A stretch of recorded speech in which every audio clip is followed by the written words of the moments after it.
খবর শুনছেন হাওড়ার সংবাদ ইউটিউব চ্যানেল থেকে। আজ রবিবার 18 তারিখ। জানাবো আজকে 10টি বাছাই করা তাজা খবর। শুরুতেই হেডলাইন্স। মহারাষ্ট্রে হারার ভয়ে কাটা বিজেপি, ভোটের দিন পিছল কমিশন, কড়া ভাষায় এক হাত তৃণমূলের। সম্পাদক সমীপেশু নিঃশর্ত ক্ষমা চান। নারী নিরাপত্তায় বড় ঘোষণা, রাত্রির সাথী প্রকল্প ঘোষণা রাজ্যের। 96 ঘন্টা পর সিবিআই কাউকে গ্রেপ্তার করতে পারল না কেন, প্রশ্ন কল্যাণ বন্দ্যোপাধ্যায়ের।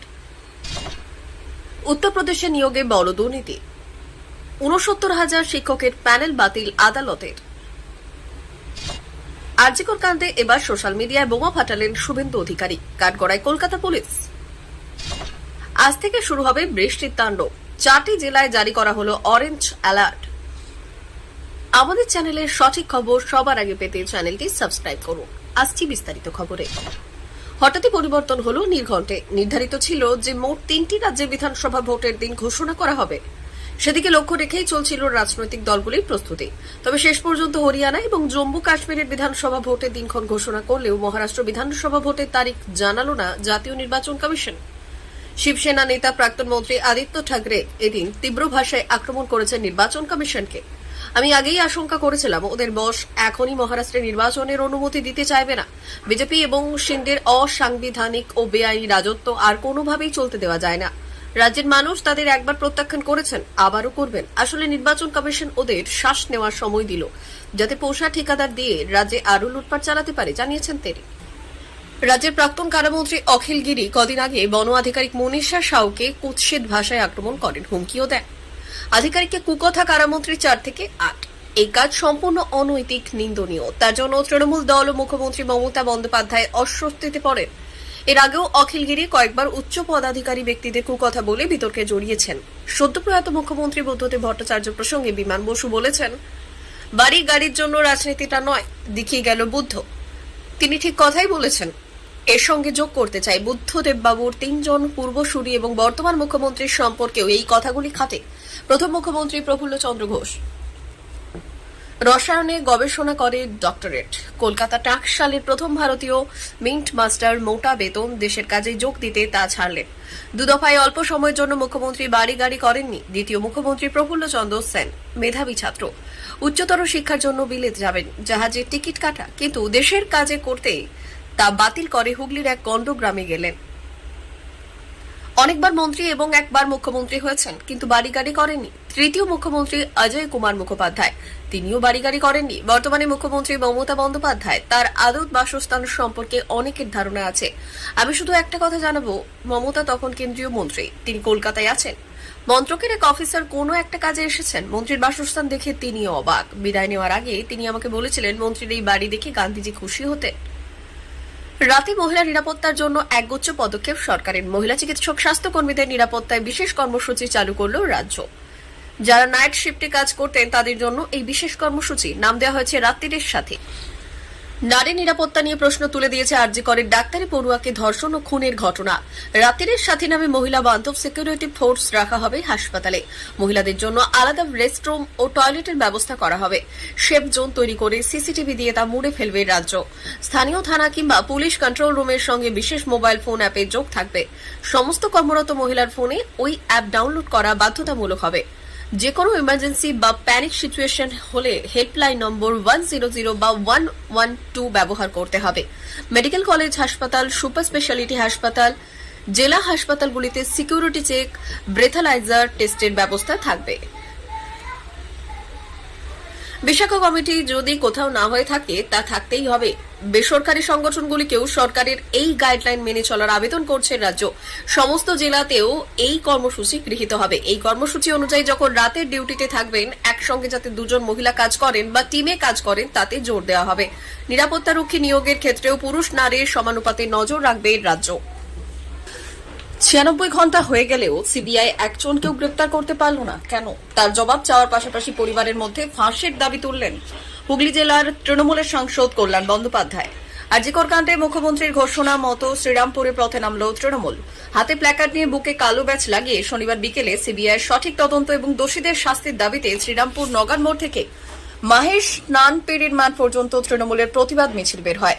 মিছিলে পা মেলান শ্রীরামপুরের সাংসদ কল্যাণ বন্দ্যোপাধ্যায়, শ্রীরামপুরের বিধায়ক সুদীপ্ত রায়, হুগলির সাংগঠনিক জেলা সভাপতি অরিন্দম গুইন এবং বিভিন্ন পৌরসভার পৌরপ্রধানরা।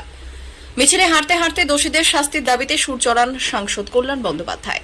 তিনি বললেন, কলকাতা পুলিশ তো ঘটনা ঘটার কয়েক ঘন্টার মধ্যেই সঞ্জয় রায়কে গ্রেপ্তার করে, অথচ সিবিআই এখনো পর্যন্ত কিছুই করতে পারল না। তিনি নিজের আইন পেশার কথা উল্লেখ করে বললেন, শুধু কর্মক্ষেত্রে নয়, সংসার জীবনেও বহু মহিলা অত্যাচারিত হন। গরিব মহিলারা অত্যাচারিত হলে তারা কেন বিচার পাবে না, প্রশ্ন তুললেন কল্যাণ বন্দ্যোপাধ্যায়। তিনি দাবি করেন, মহিলারা অত্যাচারিত হলে তার কাছেই আসে, কোনো আতেলদের কাছে যায় না।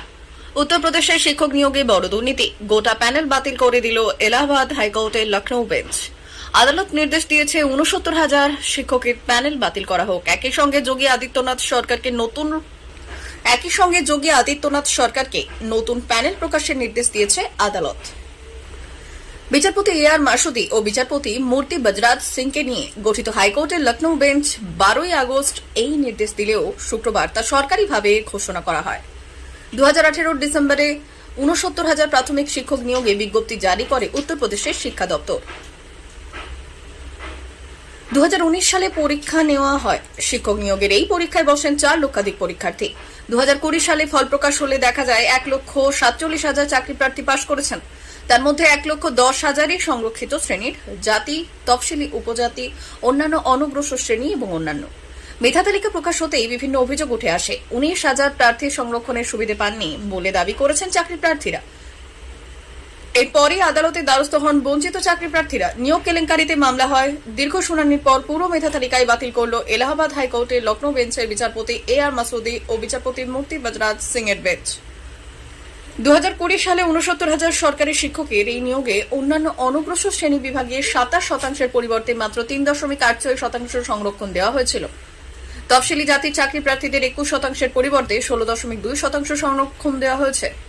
এই দুটি ক্ষেত্রে বেসিক এডুকেশন রুলস ১৯৮১ এবং রিজার্ভেশন রুলস ১৯৯৪ লঙ্ঘন করা হয়। উত্তরপ্রদেশের শিক্ষা দপ্তরের এই খামখেয়ালিপনার জেরে প্রায় ১৯,০০০ চাকরি প্রার্থী বঞ্চিত হন। বঞ্চিত চাকরি প্রার্থীদের দাবি, নিয়োগের ক্ষেত্রে সংরক্ষণ কেলেঙ্কারিতে যুক্ত আধিকারিকদের বিরুদ্ধে কড়া ব্যবস্থা নিতে হবে। এক বঞ্চিত চাকরি প্রার্থীর কথায়, আমাদের ন্যায় বিচার দিতে হবে এবং যেসব প্রার্থী অবৈধভাবে এই নিয়োগ প্রক্রিয়ায় অংশ নিয়েছেন তাদের নিয়োগ প্রক্রিয়া বাতিল করতে হবে। আরজিকর কাণ্ড নিয়ে যতদিন যাচ্ছে ততই যেন গোটা বিষয়টি নিয়ে ধোঁয়াশার সৃষ্টি হয়েছে। আর এই ধোঁয়াশা অন্যতম কারণ বলা যেতে পারে রাজনৈতিক দলগুলির আকচি। অন্যদিকে রাজ্যের প্রথম সারির সরকারি হাসপাতালে কর্তব্যরত তরুণী চিকিৎসকের যৌন নির্যাতন ও নৃশংস হত্যাকাণ্ডে যতদিন যাচ্ছে ততই উঠে আসছে একের পর এক চাঞ্চল্যকর তথ্য।